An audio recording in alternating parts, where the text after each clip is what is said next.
Para Martin Brundle, o colapso interno da Red Bull não é surpresa. Segundo o ex-piloto e atual comentarista da Sky Sports, a origem da atual crise está diretamente ligada à perda de Dietrich Mateschitz, cofundador da Red Bull e figura central da equipe por quase 2 décadas. Abre aspas. Para mim, tudo isso começou com a morte de Dietrich Mateschitz. Ele era o líder absoluto do grupo, nada acontecia sem que ele soubesse ou aprovasse. Mateschitz faleceu em outubro de 22. Desde então, seu filho Mark Mateschitz assumiu os 49% de participação na Red Bull, enquanto os 51% restantes continuam com a família tailandesa. Segundo Brundle, foi essa mudança de liderança que abriu espaço para as disputas de poder que culminaram na saída de Christian Horner, oficializada nesta quarta-feira. O time não vai desmoronar de uma hora para outra, porque tem impulso, tem estrutura e gente capacitada. Mas desde a morte de Mateschitz, novas pessoas e estruturas foram surgindo e as coisas começaram a dar errado. A demissão de Christian Horner encerra uma era de 20 anos. Desde 2005, no comando da equipe, ele colecionou títulos, vitórias e polêmicas. Mas com sua saída, a Red Bull entra em um território desconhecido.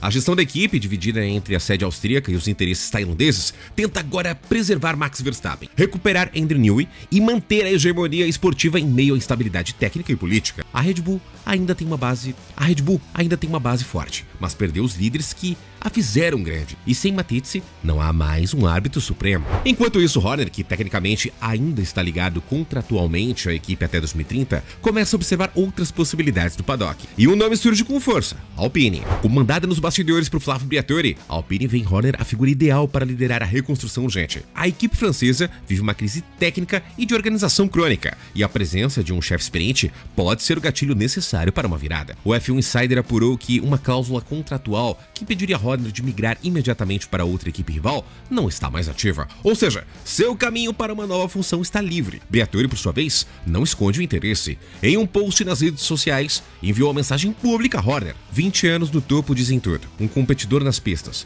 mas também um amigo fora delas. Parabéns pelo seu sucesso e tudo de bom para sua próxima aventura. Forza Christian. Fontes próximas à Alpine indicam que Horner poderia não apenas assumir o comando da equipe, mas também ter o papel de sócio e gestor esportivo, algo que ele buscou sem sucesso dentro da Red Bull. Horner sempre quis ser mais do que apenas chefe de equipe. Queria moldar o projeto como o Toto Wolff faz da Mercedes. A Alpine pode dar a ele esse espaço. Recomeço ou pressão. A mudança para a Alpine traria desafios. A equipe precisa de um projeto técnico consistente, sofre com resultados frágeis e constantes mudanças de comando. No entanto, também oferece a Horner uma plataforma para reconstruir sua imagem longe da sombra de Verstappen, Helmut Marko e das intrigas palacianas de Milton Keynes. Enquanto isso, a Red Bull segue tentando controlar os danos. Larry Max assume o time principal. Alan Remain herda os Racing Bulls. E o futuro de Max Verstappen, peça-chave do quebra-cabeça, continua indefinido. Se a Red Bull perdeu seu eixo desde Mateschitz, resta saber se terá forças para reencontrá-lo antes de 2026.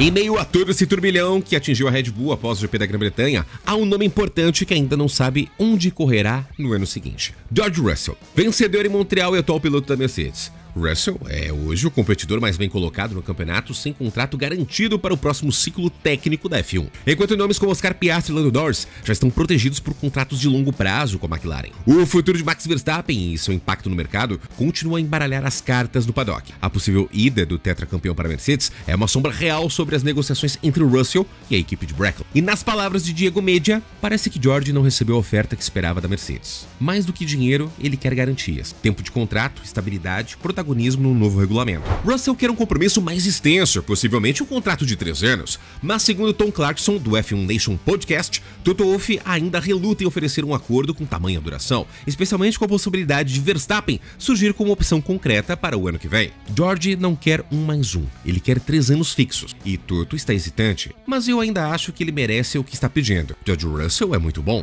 Segundo apurou o jornalista Laurence Barreto no site oficial da F1, a saída de Verstappen da Red Bull agora parece cada vez mais improvável. Mas o simples fato de essa porta ainda estar entreaberta já é suficiente para travar as tratativas de Russell com a Mercedes. Internamente, a equipe teme se comprometer com uma longa renovação agora e perder margem de manobra caso Verstappen, que já teria recebido o aval do conselho da Mercedes para negociações diretas com Toto Wolff, de fato se libere da Red Bull no próximo ano. A pressão em cima de Russell se agravou com os resultados modestos nas últimas 2 etapas. Após vencer no Canadá, a Mercedes teve atuações decepcionantes na Áustria e na Grã-Bretanha. com erros estratégicos e dificuldades em adaptar o W16 às condições de pista. No GP de Silverstone, a equipe apostou em pneus slicks logo após a volta de formação. O diretor de comunicação da equipe, Bradley Lord, explicou o raciocínio. O sol brilhava e uma linha seca se formava. Queríamos maximizar essa janela, mas o VSC e o safety car frustraram nossos planos. Com a velocidade reduzida, perdemos temperatura nos pneus. A mesma estratégia foi replicada com Andrea Antonelli, que também parou cedo para colocar slicks. O resultado?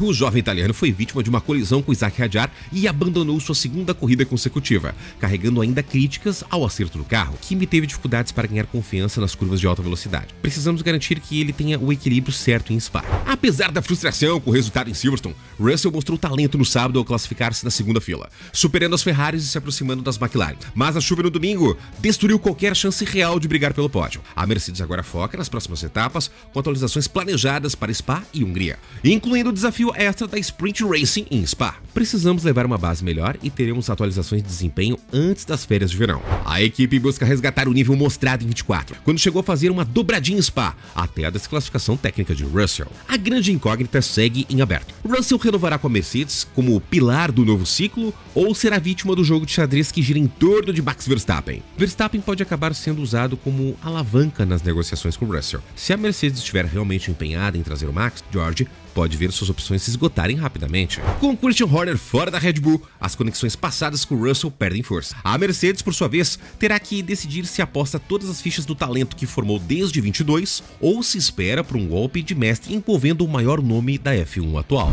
Gabriel Bortoleto voltou a enfrentar problemas sérios com a integridade estrutural de sua Sauber C45 durante o terceiro treino livre do GP da Grã-Bretanha.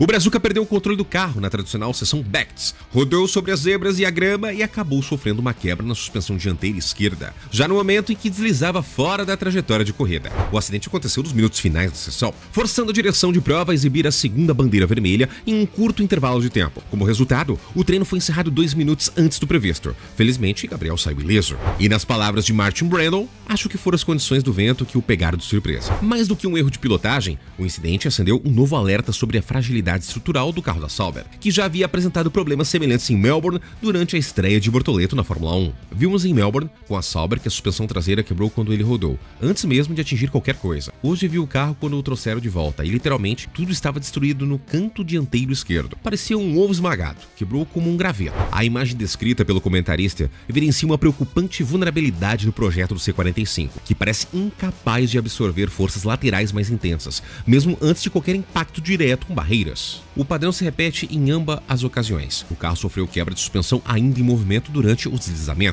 e não em um choque direto com obstáculo. Isso levanta dúvidas não apenas sobre os limites estruturais do chassi, mas também sobre o nível de segurança e confiança que a equipe consegue oferecer a seus pilotos em situações limite. Não sei o que está acontecendo com a integridade estrutural ali, mas é evidente assim que o carro começa a deslizar de lado sobre as zebras. Já é a segunda vez, e na primeira também dissemos que ele teve sorte de sair daquela com tão pouco. Com o Gabriel enfrentando seu segundo acidente do ano relacionado à suspensão, a situação da Sauber, futura equipe Audi ano que vem, fica ainda mais delicada. A equipe já vinha sendo criticada por falhas operacionais, estratégias confusas e lentidão na implementação de atualizações técnicas. O incidente em Silverstone apenas agrava o cenário e deve provocar uma nova rodada de pressão interna sobre a liderança técnica do time em Hungria, especialmente sobre os responsáveis pela concepção e testes de durabilidade do chassi C45. Gabriel, que vinha tentando estabelecer um ritmo consistente após o início de ano turbulento, agora enfrenta não só os desafios naturais de um estreante, mas também a instabilidade de um carro que pode se desmontar antes mesmo de bater. Com Oscar Piastri liderando o campeonato e Lando Norris logo atrás, ambos com contratos longos com a McLaren, Verstappen vive uma temporada de frustração e instabilidade. Depois de Silverstone, o holandês está a 69 pontos atrás do australiano e com poucas chances reais de título. Algo impensável há apenas alguns meses. A Red Bull parece longe daquela estrutura imbatível que construiu os 4 títulos consecutivos entre 21 e 24, e a perda de Horner agrava o cenário. Para o ex-chefe da F1, Bernie Ecclestone, o tratamento dispensado ao britânico foi desproporcional. A Red Bull o tratou como se ele tivesse matado alguém. Enquanto isso, a Mercedes, com uma vaga aberta após a saída de Lewis Hamilton para a Ferrari, segue flertando com a contratação de Max. O chefe da equipe, Toto Wolff, recebeu luz verde da diretoria para negociar diretamente com o holandês. E segundo fontes internas, já houve aproximações discretas. Quem resolveu colocar ainda mais lenha na fogueira foi Nelsinho Piquet, cunhado de Max e participante do podcast Pelas Pistas. Ao falar sobre os altos e baixos da Mercedes, especialmente os problemas enfrentados por Kimi Antonelli em Silverstone, o Brazuca deixou escapar uma previsão ousada. Abre aspas. Mas quem sabe o que acontecerá no ano que vem quando o Max correr lá? Referindo-se à equipe de Brackley. E foi além. Em 2026, o Max continuará correndo na F1. E isso é óbvio. Acho que ele tomará uma decisão sobre seu futuro em agosto. Se o Max for para a Mercedes, seu companheiro de equipe será o Antonelli. A fala de Nelsinho Piquet reforça rumores já ventilados por fontes como o F1 Insider e a Sky da Itália, que apontam para o agosto como o prazo limite para Max tomar uma decisão definitiva. Fontes indicam que o contrato atual prevê uma cláusula de saída caso o piloto não esteja entre os 3 primeiros no campeonato até o GP da Hungria, onde comentamos também no vídeo anterior, caso você queira dar uma olhadinha. E justamente a última etapa antes do recesso de verão. Sem Horner, sem Newey, com um projeto de motor que preocupa até os aliados mais próximos e sem garantias esportivas a curto prazo, a Red Bull entra em um momento crítico. A permanência de Verstappen pode ser o último pilar da estrutura construída desde 2005, e esse pilar está visivelmente abalado. E na sua opinião, será que Max Verstappen poderia tirar o pé um pouco do acelerador justamente para aproveitar a cláusula do contrato na questão de posições no campeonato? E aí, você tiraria o pé ou não? Deixa aqui nos comentários. Gabriel não conseguiu completar a prova enquanto seu companheiro de equipe subiu no pódio. Será que o problema está realmente no carro ou está no piloto? Ou o problema pode estar apenas no carro específico de Gabriel? Qual é a sua opinião? E no mais, muito obrigado pela sua audiência. Eu peço pra você o famoso triplo C. Curte, comenta e compartilha. Curtiu, comentou e compartilhou? Não marca bobeira. Se inscreva no canal e junte-se a uma comunidade de mais de 60 mil inscritos. Clica no sino de notificação para ser notificado na palma de sua mão com conteúdo diário aqui do nosso canal. Ontem, hoje, amanhã e sempre. Eu sou Tio Barba no canal Hora do Piloto e até o próximo vídeo.